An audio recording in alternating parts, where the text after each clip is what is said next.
Halo, assalamualaikum warahmatullahi wabarakatuh. Apa kabar teman-teman semuanya? Kembali di channel kita. Tidak lupa adalah channel Agile Mentor ya.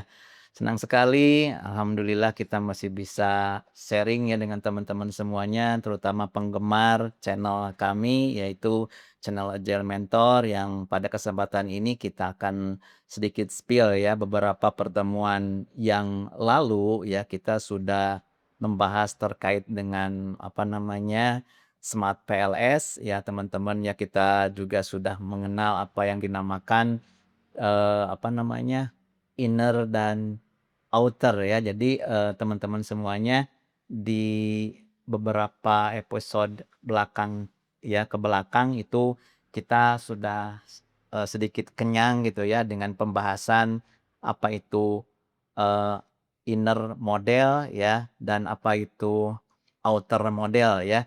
Sedikit kami akan apa namanya, spill kembali ya. Sebelumnya kami ucapkan taqabbalallahu minna wa minkum karena ini masih di bulan Syawal ya meskipun, bulan Syawal pada kesempatan ini kita, sudah, ya menjelang akhir ya bulan Syawal tetapi kita tetap mendoakan kepada teman-teman semuanya, semoga di Syawal ini kita meningkat semuanya gitu ya baik secara keilmuan maupun materi gitu ya teman-teman semuanya, oke? Terkait dengan apa yang dinamakan, teman-teman, apa namanya, pe pembahasan pada, beberapa pertemuan yang lalu ya, kita sebentar kita cek di sini ya, eee, juga ya sudah membahas apa itu, apa namanya, outer model dan apa itu inner model ya. Oke, yang outer model ini adalah hubungan antara variabel laten dengan indikatornya gitu ya. Sedangkan, inner model ini teman-teman semuanya, ini berkaitan dengan, apa namanya, bagaimana kita bisa melihat hubungan antara, variabel laten gitu ya. Masih ingat ya teman-teman? Jadi, dulu ya kita sudah melihat ini ya, hubungan ini ada variabel laten gitu ya, di dalamnya juga di sini ada beberapa indikator indikator ya, masih ingat ya teman-teman semuanya? Nah ini, hubungan ini dinamakan outer model gitu ya, dan ini hubungan antara, variabel laten ini dinamakan, eee, inner model gitu ya. Sampai sini barangkali teman-teman, masih ingat ya terkait dengan hal tersebut ya. Jadi, pada kesempatan ini kita akan sedikit, membahas berkaitan dengan bagaimana, variabel-variabel itu, bisa kita terapkan di dalam, penelitian, kita ya. Sehingga dalam hal ini kita, bisa apa namanya, lebih mengerti ya terkait dengan, penelitian yang menggunakan, apa yang dinamakan, SEM PLS gitu ya. Jadi, teman-teman semuanya, masih ingat ya pembahasan terkait dengan, SEM PLS itu ya teman-teman ya? Oke, dan, pada kesempatan ini kita akan, melihat beberapa contoh, tetapi bagi teman-teman yang memang mungkin baru menemukan channel kami gitu ya. Jadi kami ingin sedikit, apa namanya, spill ya terkait dengan apa itu, apa namanya, PLS gitu ya, dan, apa, diolah dengan yang dinamakan, apa namanya, pengolah datanya itu adalah, Smart PLS gitu ya. Oke. Dan, teman-teman semuanya, sedikit kami spill kembali terkait dengan hal tersebut gitu ya, yang baru masih bergabung ini berkaitan dengan, PLS SEM gitu ya. Apa itu PLS-SEM? Yaitu terkait dengan apa namanya parsial gitu ya. Ya teman-teman semuanya. Oke, silakan duduknya ke depan supaya lebih jelas ya. Parsial eh, least gitu ya. Parsial least square gitu ya. Eh, partial least square, ya ini terkait dengan struktural model ya. Jadi struktural model yang barusan struktural equation ya, struktural eh, equation struktural SEM ya, struktural equation model yang dinamakan SEM ya. Di sini ada outer model dan juga ada apa namanya teman-teman, ada inner model gitu ya. Ya, jadi bagaimana kita juga telah sedikit membahas terkait dengan bagaimana penggunaan di Smart PLS di beberapa pertemuan ke belakang gitu ya teman-teman semuanya ya.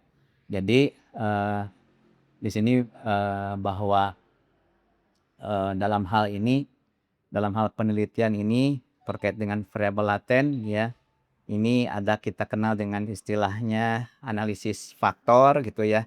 Ini analisis faktor ini teman-teman adalah untuk mengidentifikasi indikator yang baik untuk menjelaskan suatu variabel laten ya.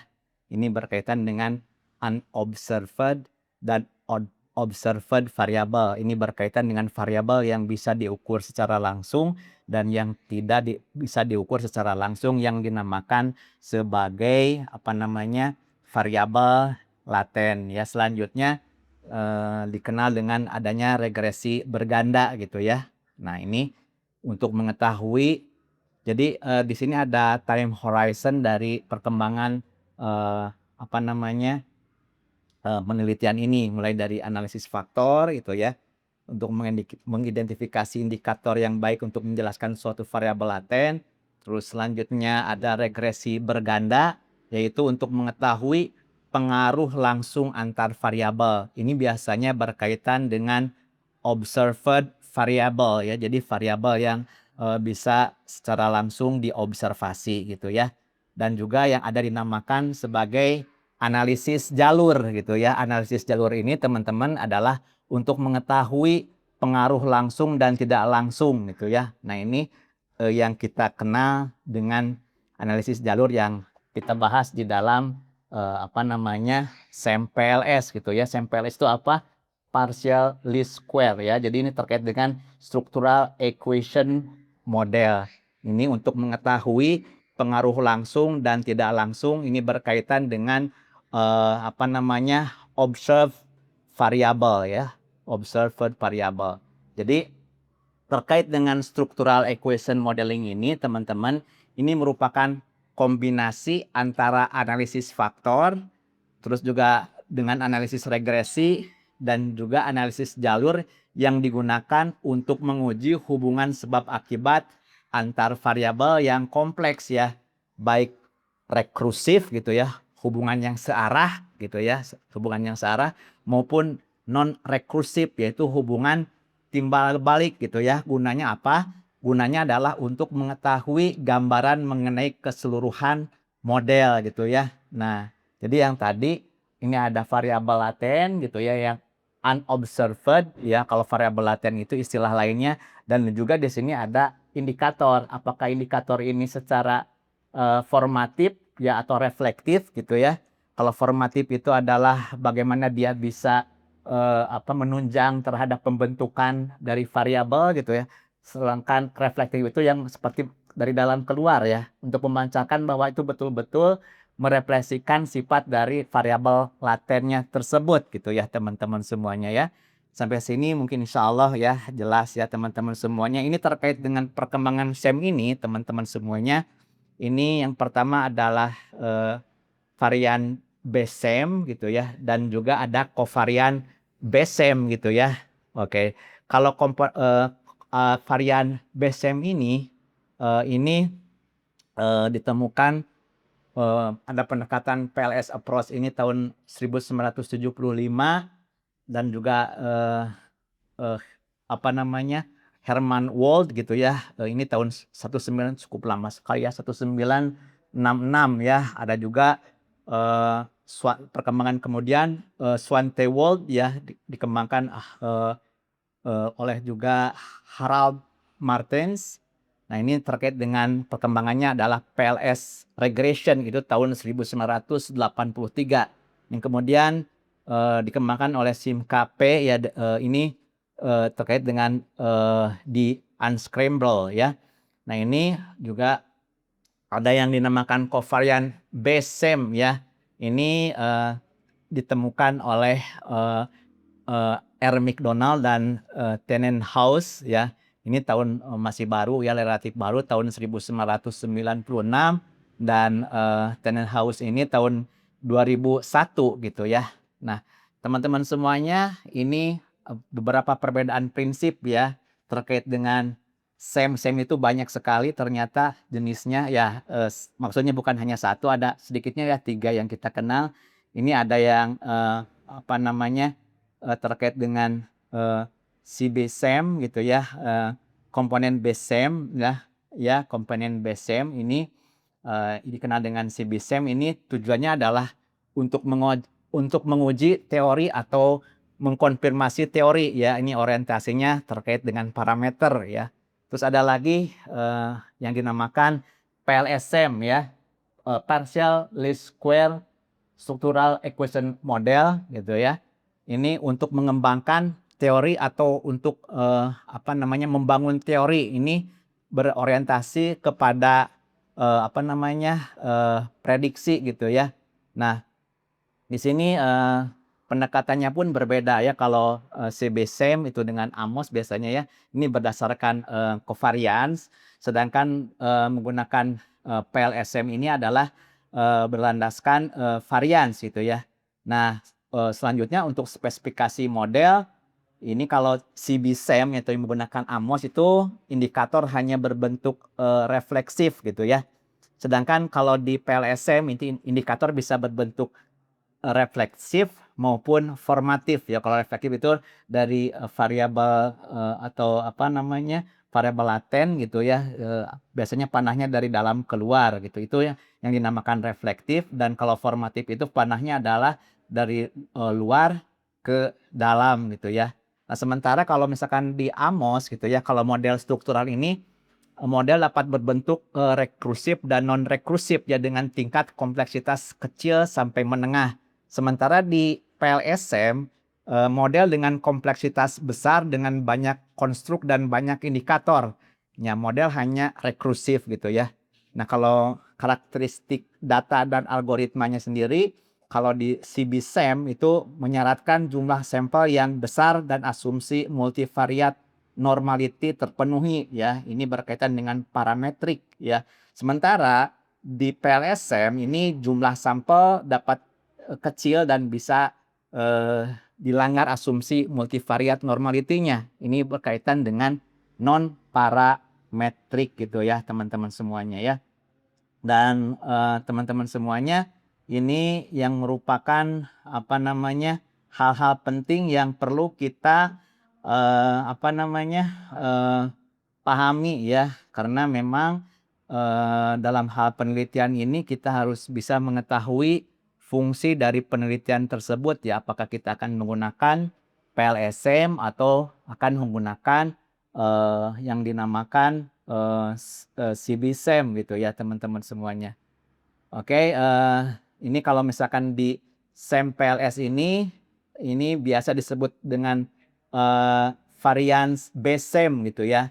Ini dikembangkan pertama kali oleh Hermann Wald pada tahun 1975. Ini dikembangkan sebagai alternatif pemodelan persamaan struktural yang dasar teorinya lemah, namun dapat juga digunakan sebagai konfirmatori teori ya. Ini tidak apa namanya, teman-teman, tidak mensyaratkan terpenuhinya asumsi normalitas gitu ya, teman-teman semuanya ya. Oke, teman-teman semuanya, ini juga sampel S ini dapat digunakan pada sampel yang relatif kecil ya. Ini setidaknya ya kurang lebih ya mungkin bisa ya minimal 30 sampel gitu ya. Dan selanjutnya terkait dengan, SampleS ini dapat diterapkan pada indikator ya refleksif maupun formatif ya. Oke, kalau refleksif itu dari, variabelnya panahnya keluar gitu untuk, menggambarkan indikatornya, sementara kalau formatif itu dari indikator ke apa namanya, ke variabelnya gitu ya atau variabel laten gitu ya. Nah ini kalau, inner model ini adalah hubungan antara variabel laten, sedangkan, apa namanya, terkait dengan outer model ini adalah atau model pengukuran ini adalah berkaitan dengan, hubungan antara, variabel laten dengan indikatornya gitu ya. Jadi outer model seringkali, dikenal dengan, measurement. Kalau inner model seringkali dikenal dengan strukturalnya gitu ya teman-teman semuanya ya.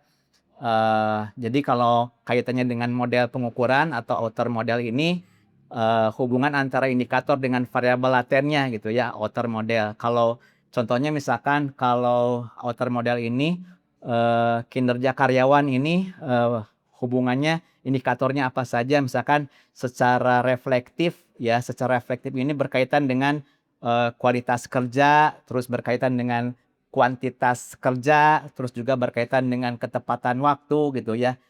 Dan kalau model struktural ini atau dikenal dengan inner model, ini, berkaitan dengan hubungan antara variabel laten dengan variabel laten lainnya gitu ya. Jadi sampai sini teman-teman, ya, cukup jelas ya.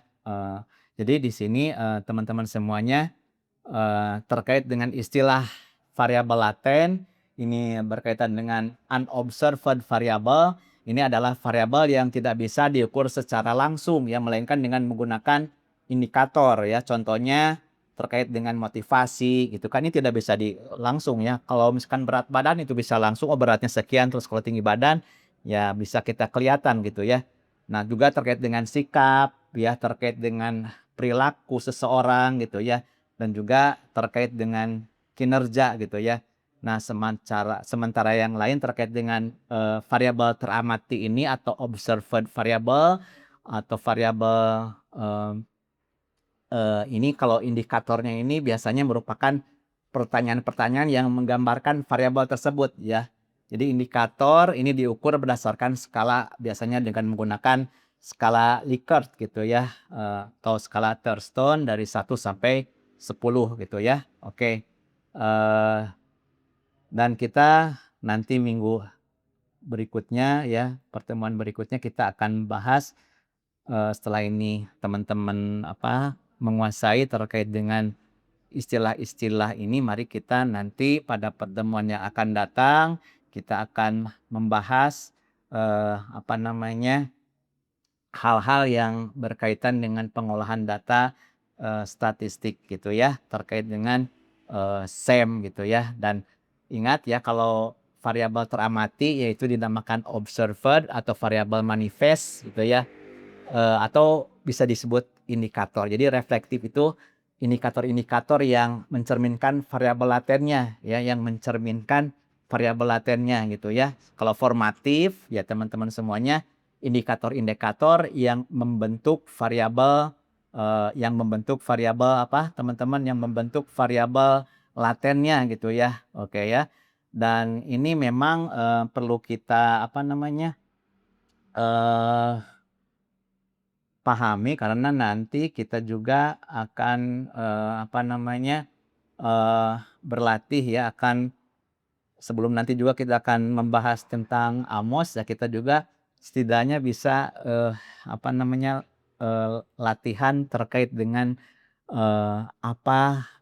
sebelum, kekompleksitasan gitu dari penelitian ini ya, di mana kalau dengan Amos itu harus, parametrik ya, harus memang, eee ya datanya itu, jauh lebih banyak ya dibandingkan, dengan menggunakan SampleS gitu ya. Nah ini, kelebihan dari SampleS ini juga teman-teman tadi sebagaimana saya, katakan gitu ya, di mana di sini ini bisa menggambarkan, variabel reflektif dan juga bisa menggambarkan secara formatifnya gitu ya. Jadi secara formatifnya teman-teman ya bisa kita lihat ya kalau reflektif itu indikator mencerminkan variabel latennya, kalau formatif ini adalah indikator-indikator yang membentuk variabel latennya. Kalau reflektif ya kalau misalkan saya gambarkan ya reflektif itu yang seperti misalkan sakit gitu ya. Nah, ini untuk sakit ini digambarkan atau dicerminkan dengan apa gitu ya, orang kelihatan sakit gitu ya, misalkan kelihatan loyo gitu kan, loyo gitu ya. Terus kelihatan misalkan, di suhu badan panas gitu ya, suhu panas gitu ya teman-teman semuanya. Terus apalagi ya selanjutnya misalkan, eee, ya kalau sakit ya, loyo, muntah gitu ya, gitu ya, atau vomiting gitu ya.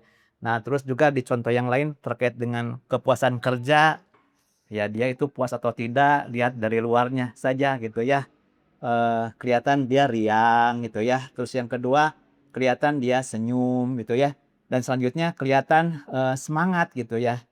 Nah kalau misalkan kepuasan kerja ini, kalau formatifnya itu seperti apa misalkan ya, yang mendukung terhadap kepuasan kerja itu apa saja maksudnya itu ya. Jadi lingkungan yang mendukung gitu ya, teman yang mendukung ya, terus passion yang mendukung sehingga ini akan tercipta variabel, mencerminkan ini akan membentuk, terbentuknya kepuasan kerja gitu ya, seperti itu ya. Nah ini, teman-teman yang, menjadi dasar-dasar bagaimana kita, eee, apa, bisa mengolah, eee, data statistik ini dengan baik ya. Intinya adalah bahwa kita harus bisa, menjelaskan ya, terkait dengan, permasalahan-permasalahan penelitian yang ada di lapangan gitu ya. Jadi mulai dari kita merancang model ya, terkait dengan model struktural, terutama tadi terkait dengan inner model, terus juga merancang model pengukuran atau outer modelnya ya, hubungan antara, variabel latennya dengan indikatornya, kemudian kita mengkonstruksi atau membangun diagram jalur ke sistem persamaan, ya, terus kita melakukan estimasi melalui koefisien jalur, ada loading dan weight faktor gitu ya. Nanti kita evaluasi goodness of fit-nya, selanjutnya kita melakukan pengujian hipotesis atau, resampling, dikenal dengan, desampling bootstrapping gitu ya. Nah ini, kalau dalam bagaimana kita merancang model struktural, pada, CBSEM ini perancangan model adalah berbasis teori akan tetapi pada PLS juga bisa berupa teori hasil penelitian empiris, terus juga bisa adopsi hubungan antara variabel pada bidang ilmu yang lain gitu ya. Secara normatif ini, misalnya peraturan pemerintah, undang-undang, dan lain-lain ya. Nah ini secara rasional PLS ini bisa, melakukan eksplorasi hubungan antar variabel gitu ya. Nah ini bedanya, CBSEM dan PLSEM. Kalau CBSEM ini yang menggunakan AMOS yang ini semuanya bersifat refleksif gitu ya. Kalau pada PLSEM perancangan outer model sangat penting gitu ya. Ini terkait dengan, baik refleksif ataupun formatif ya. Ini yang menjadi dasarnya terkait dengan teori, penelitian empiris sebelumnya atau, rasional gitu ya. Nah teman-teman semuanya, selanjutnya kita melakukan di software itu ada yang dinamakan estimasi parameter ya, dikenal dengan adanya weight estimate ya. Ini kalau, kita menggunakan, software gitu kita akan kenal adanya, menggunakan software ini kita kenal, adanya, weight estimate ya, weight, eee, estimate ya teman-teman semuanya. Terus juga kita ada yang dinamakan estimasi jalur gitu ya. Ya, ya. Karena adanya estimasi jalur dan juga adanya estimasi nilai means gitu ya, atau ukuran eh, ya nilai means itu nilai konstansa regresi atau intercept ya untuk indikator dan variabel laten ya. Oke, jadi terkait dengan yang lain adalah evaluasi goodness of fit. Ini terkait dengan pengukuran kebaikan model ya. Kalau teman-teman lihat bahwa outer model pada indikator reflektif ini ya, salah satunya adalah eh, terkait dengan evaluasi model pengukuran ya. Ini misalkan ini terkait dengan hal-hal yang ya ini terkait dengan indikator reflektif ya. Ini terkait pengukuran apa saja yang dilakukan gitu ya, ada validitas konvergen gitu ya. Ini berprinsip bahwa korelasi antar indikator dalam satu variabel laten ini besar ya. Ada juga kita kenal dengan validitas diskriminan. Ini prinsipnya bahwa korelasi atau hubungan antara indikator dan variabel laten yang berbeda ya. Ini harus kecil ya teman-teman. Ini berkaitan dengan evaluasi model pengukuran ini berkaitan dengan reliability gitu ya. Nah, ini kaitannya dengan parameter bagaimana ya untuk indikator reflektif. Ini ada yang dinamakan faktor loading atau outer loading gitu ya. Juga kita kenal dengan adanya AV ya. AV itu average variance extracted ya. Ya AV average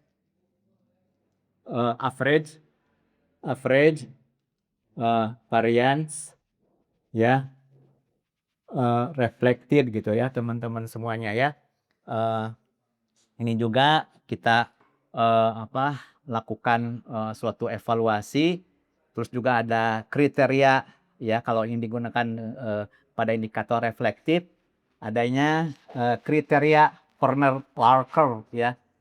Terus juga parameter ini berkaitan dengan parameter juga ada pengukuran cross loading, terus juga ada heterotrait ya, heterotrait monotrait rasio ya, heterotrait monotrait rasio yang dinamakan dengan HTMT gitu ya. Nah, ini terkait dengan reliability ini kita mengukur terkait dengan Cronbach alpha dan composite reliability gitu ya. Nah, ini ada juga kita kenal rule of thumb. Jadi kalau terkait dengan faktor loading atau outer loading ya ini harus lebih besar dari 0,7. Ini berdasarkan referensi dari Hare ya salah satunya. Terus kaitannya dengan AV ini harus lebih dari 0,5 teman-teman semuanya ya. Terus kalau dengan kriteria Forner-Lecker ini bahwa akar AV ini harus lebih besar dari korelasi variabel latennya. Nah, sementara untuk cross loading ini adalah nilai loading faktor ini harus lebih besar dari cross loadingnya gitu ya. Terkait dengan heterotrait monotrait rasio atau dikenal dengan HTMT, teman-teman, nilai HTMT ini harus lebih kecil dari 0,9. Nah, ini terkait dengan reliability bahwa Cronbach alpha ini harus lebih besar dari 0,7 gitu ya. Sementara composite reliability ini lebih besar, harus lebih besar ya setidaknya ya minimalnya 0,7 lah gitu ya. Nah, ini teman-teman semuanya yang perlu kita lihat ya. Terus kita juga melihat evaluasi goodness of fit ini terkait dengan inner modelnya atau model strukturalnya gitu ya.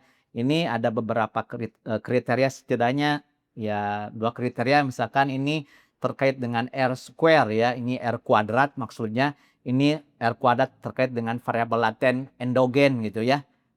Endogen itu apa? Endogen, eksogen. Kalau eksogen itu adalah variabel bebas, kalau endogen itu adalah variabel terikatnya gitu ya teman-teman. Jadi ini berkaitan dengan variabel endogen ya. Jadi kalau misalkan nilai R kuadratnya ini sebesar 0,67 ini dikategorikan sebagai substansial gitu ya. Kalau nilai R kuadratnya ini adalah sebesar 0,33 ini dikategorikan sebagai moderate gitu ya. Kalau nilai R kuadratnya ini sebesar 0,19 maka ini dikategorikan sebagai lemah gitu ya. Ini berdasarkan referensi dari Chin tahun 1988.